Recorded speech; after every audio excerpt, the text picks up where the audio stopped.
Hi there, folks. Charlie Gibble, the owner of CG Financial Group, your independent marketing organization for annuities, life, and long-term care. Does this cook eat his own cooking? Oh, heck yes, I do. Oh, heck yes, I do. Now, that's an analogy, of course. Last year, I bought an annuity on myself. I talk about annuities all day, every day, and life and long-term care. Do I truly? Somebody once asked me, hey, just between me, you, and the fence post, Charlie, do you really like these annuities? No, I absolutely hate. No, I love these things, right? I bought one last year, and this is by far the number one piece of content when it comes to engagement that I put out on social media. Advisors want to know if the cooks eat their own cooking, and if they do, then what is it that they cook for themselves? Yeah, I bought an annuity last year when I was 46. Why? Because that $200,000, a sliver of my portfolio, that $200,000 in 19 years when I'm age 65 is going to guarantee me and my wife for both of our lives, whichever one lives the longest, $44,000 per year. Let me repeat, 200 grand going in, 44 grand a year coming out for both of our lives. Maybe that's a 30-year retirement. Maybe that's 1.3, 1.4, $1.5 million that comes out ultimately. That's pretty darn cool. So me talking about this annuity on social media is by far the number one piece of engagement content, so to speak, out there. So let's talk about this. And by the way, folks, if you're listening to this video via an email that I sent out, well, probably in that email are a lot of videos down below. For instance, Charlie's paranoia for product extinction. This is very much the foundation of why I bought the annuity last year. So, and why I would encourage you, by the way, the advisor, to consider these with your own money. Most of you, that's not a recommendation. I don't know your full financial picture, but last year I said, you know what? I've been doing this for 25 years. I've been around the financial space for as long as these GLWBs have been in existence. They've never been as good as they are today.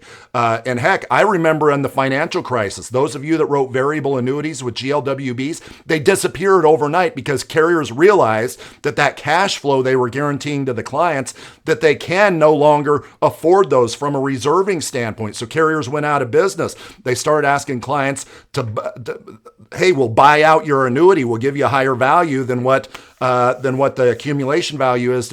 They disappeared overnight. And last year I said, these products have never been, not even prior to the financial crisis, as good as they are now. I need to lock in now because, frankly, I'm not 100% confident that carriers can guarantee the type of cash flow that they are now guaranteeing to their clients. So I better lock in right now while I can do it. So here's what I did last year. So last year, let's get into the meat of this. Last year, I ran some industry software that I have that basically identifies the best products. You've heard me say this before. You'll never be out product when you work with me, with my IMO. But it identified that the best product for my situation, a 46-year-old who wants to retire at age 65, even though I'm never going to retire. I don't want to retire. But the best product was the Income Shield with American Equity. I said, okay, so what if I allocate a sliver of my portfolio here, just take like $200,000. What will that guarantee me and my wife when I turn, at the time I was thinking age 61. I've since drifted from that to age 65, and I'll show you why here in a bit. But what will give us the highest paying income at age 61? Well, the software said American Equity. So I went to American Equity software, and I said, okay, what are those income numbers at age 61 or any other age for that matter? So here's what the software came back with. Well, first of all, your 200 grand is going to immediately get a 10% premium bonus. Your $220,000 is effectively what the premium is going to be. And that $220,000 out here, say at age 65, will generate, well, as our annuity rate watch software told us, the industry software, about $44,000 per year if you take it at age 65. So that's pretty dang good. 44,000 for only 200 grand coming in. But For the folks that don't like annuities, oftentimes they don't like annuities because the stock market's always going to skyrocket. It's averaged 10% since the birth of Christ, and it's going to always continue to do that. So I run Monte Carlo analysis, right? Because I'm fully cognizant that somebody who has 20 years to go before I start drawing on my portfolio, that maybe the stock market is the better place. So what I did was I said, hey, if I reallocate from the stock market to an annuity with $200,000 that's going to generate 44 grand, is that going to make my retirement income better or worse? And of course, the software said it's going to make it a heck of a lot better. Well, case in point here, let's take the rule of the 4% rule of thumb, right? Let's say that I were to stay in the stock market, quote unquote, with my portfolio or with my $200,000, that stock market or that stock account, mutual fund, ETF, whatever it is, would have to grow to a certain amount in order to generate $44,000 per year. Well, based off the 4% rule of thumb, let's calculate this. 44,000 divided by 0.04. That means that while using the 4% rule of thumb at age 65, my stock and bond portfolio would have to be $1.1 million. So the question is do I think that my 200 grand can grow to $1.1 million? Because if I think so, then keep it in the stock market and follow the 4% rule of thumb. What does the Monte Carlo simulation say? It basically says, hell no, it can't, right? So I said, okay, so yeah, it will help me by moving $200,000 out of the stock market into something like this that will guarantee me a baseline $44,000 per year. My intuition tells me that, and the software, the math and the science tells me that. So that's what I did. I bought this annuity, and here is the policy. I'll show you the policy here. This is the front page of the policy. I blocked out the contract number. I was age 46 at the time. You have all this policy language in there that a lot of folks don't know what a lot of that means. I can explain it to you someday if you ever wanted me to. But then buried deep in the back of all these policies, oftentimes is the meat of why we buy an income-focused annuity, and that is the rider, the lifetime income rider. And here's a little tidbit for you. If you haven't yet sold any GLWBs, guaranteed lifetime withdrawal benefit riders, a lot of folks will ask me, like, Charlie, you know, that illustration that you just showed me over here that shows the income numbers in later years, just clear as day, plain as day. That's not in my policy or in my client's policy. Where do I find that in my client's policy here? It's not in there as clear as day, but the calculations are so you can arrive at those numbers that are on the illustration.